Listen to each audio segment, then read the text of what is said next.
The IRS may announce new stimulus checks this week, and everybody, Vice President Kamala Harris is now promoting $300 monthly payments for families. Welcome back to my YouTube channel, everybody. This is your fourth stimulus check update and daily news report. We have a ton of news to go over in today's video. Be sure to stay until the end, and don't forget to subscribe to my channel. And I'll tell you why, Andrea. I think every member of the caucus and almost all Americans understand that today we are living in a society where the very, very rich are getting phenomenally richer.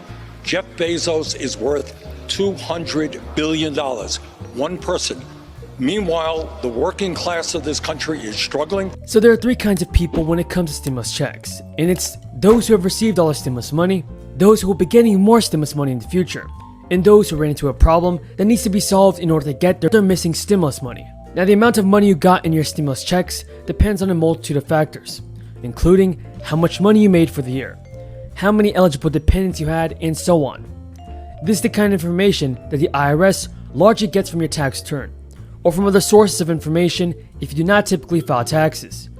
Since the third stimulus checks began arriving in the middle of tax season, the end result is that some people's payments were calculated based on the information the IRS had from last year, not from this year. That means the IRS might owe you more money, even if you already got a stimulus check. Now, as part of the IRS processing your tax return, if it determines that you're actually owed more than you got, the agency may send a plus-up payment. So far, the IRS has sent billions of dollars in payments this way. And according to the IRS, if you are sent a plus-up payment after your 2020 tax return is processed, the amount of your third payment will no longer show up on the tool. In that case, you only see the status of your plus-up payment on the IRS tool. Millions have been pressing President Biden and lawmakers to pass recurring stimulus payments, and some lawmakers have expressed support for more relief throughout the crisis. No evidence these tax cuts are being put to work in the economy. No new growth, just more debt. And that puts middle-class programs that they rely on and they've worked for at real risk. Paul Ryan was correct. When he did the tax code, what's the first thing he decided we had to go after? Social Security. Well, obviously there seems to be some progress that's been made on the bipartisan deal, but this other news is great news, which is that the Speaker and the Senate Majority Leader have agreed that the bipartisan agreement, if it's reached, combined with a reconciliation bill that is negotiated just with Democrats on the remaining items, that would be climate change. Progressive lawmakers in the Senate are also campaigning for automatic stimulus checks and additional unemployment benefits, and what will be a fourth recovery bill. A group of senators wrote in a letter to the president, "This crisis is far from over, and families deserve certainty that they can put food on the table and keep a roof over their heads. Families should not be at the mercy of constantly shifting legislative timelines and ad hoc solutions." The lawmakers say additional direct aid would keep Americans out of poverty and provide them with certainty that relief is coming whenever the economy shows signs of trouble. According to a recent letter addressed to President Biden and signed by 7 Democrats on the powerful House Ways and Means Committee, families and workers should not have to worry about whether they have enough money to pay for essentials in the months ahead, as the country continues to fight a global crisis and recession.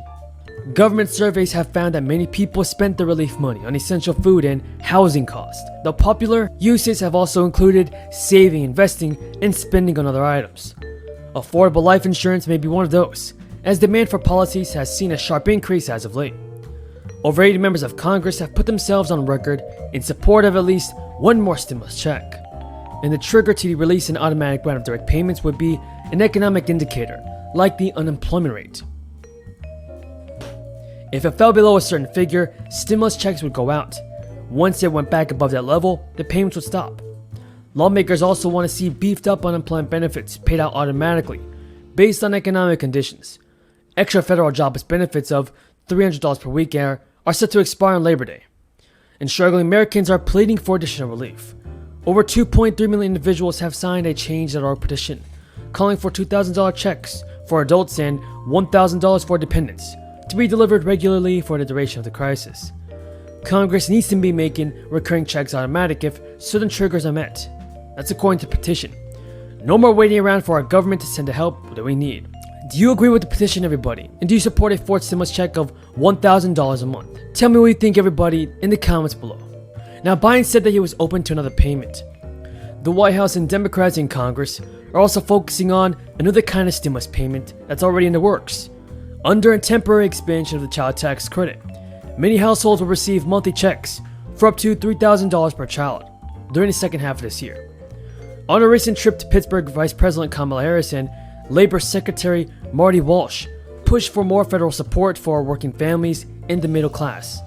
The new task force focused on labor issues and worker advocacy, as well as temporarily expand the child tax credit that the administration is pushing to make permanent. The legislation is part of a three-tiered plan that the president has dubbed the Build Back Better plan. The first was a relief bill passed in March, and the second is the infrastructure plan. The last is aimed at helping the American middle class with money for items like childcare and education. So everybody, that is all the news in this video.